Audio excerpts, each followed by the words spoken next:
1, 2, 3. 1, 2, 3. You want me to say Finding a sound is really difficult.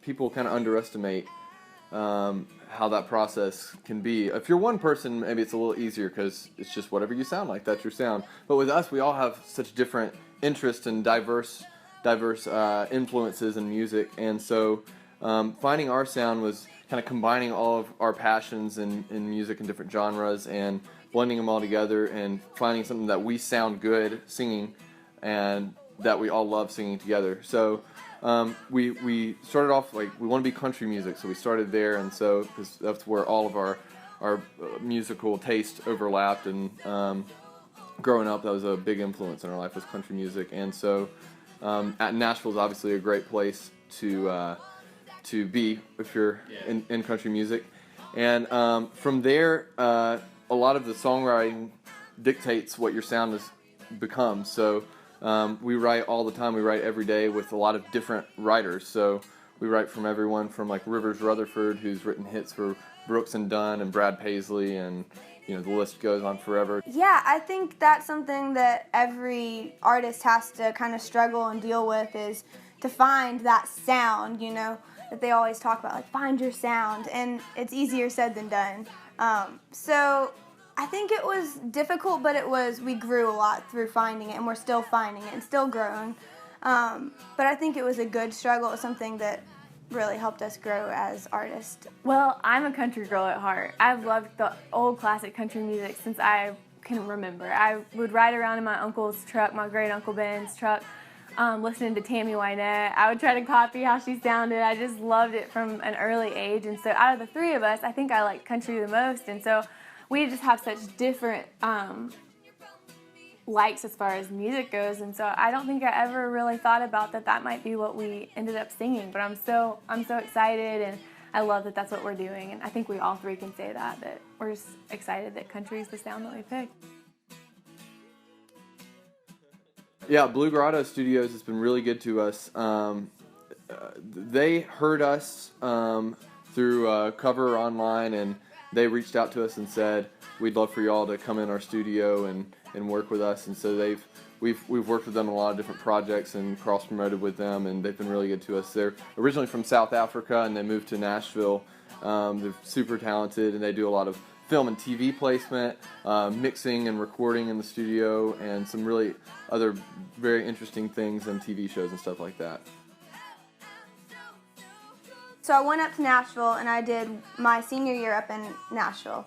And then I graduated and went straight to Belmont from there when I was 16. So it was a little weird being at college when I was 16, but it was another one of those things where I just wanted to be done with high school. It's like, I know what I want to be doing. I want to be doing music, and I want to study and learn about the music business and, figure out everything. So it wasn't as if I graduated and was like, oh, I'm just going to kind of float around and see what's happening. I'm just like, I know what I want to do.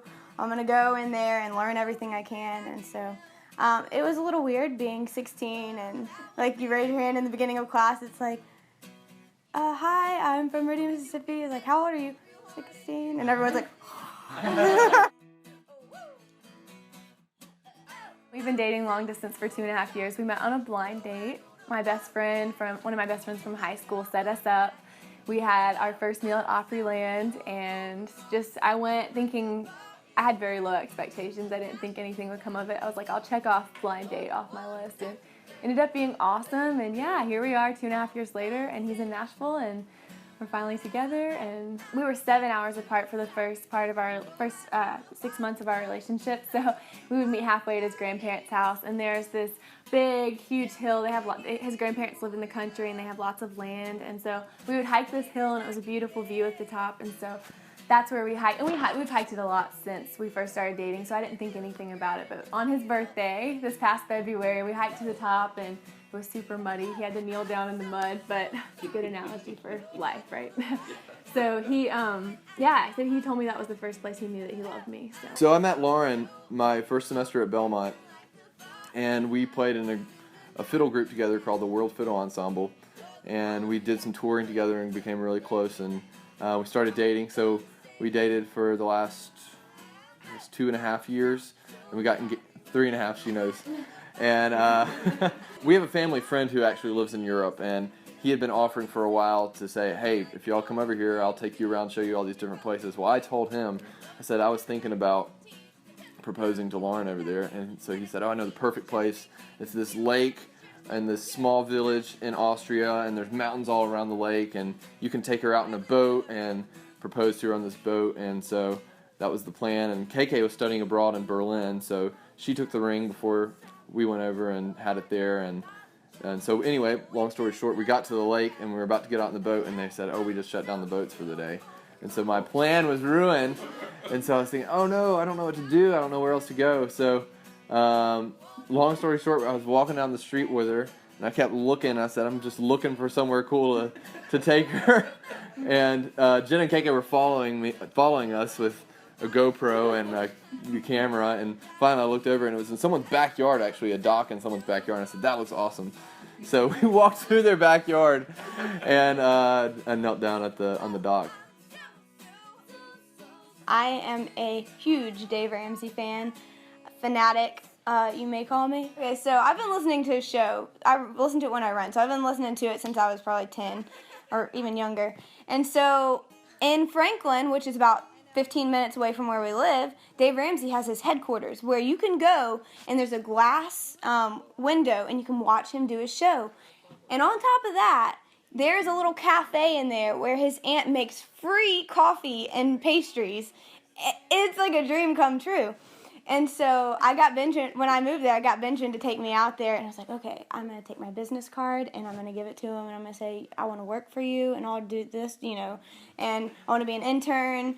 And I had this whole spiel just ready. And so he walked in, and I don't think I'm a kind of person who gets starstruck, but I don't think I've ever gotten starstruck. But when he walked in, I just froze, and I was just like, I don't know what to do. And Benjamin's like, are you gonna go speak to him? I was like, I don't think I can. So I don't know how, but my dad and I played chess every night when I was 4, and 3 and 4. I did some chess tournaments when I was 3, and I did pretty well in one. So You beat like a 30-year-old. yeah.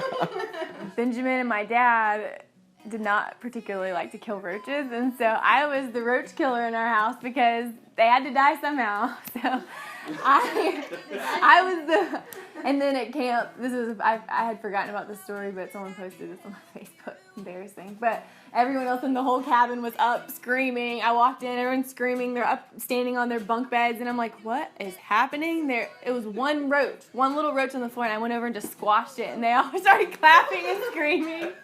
Like, oh wow. Ego boost.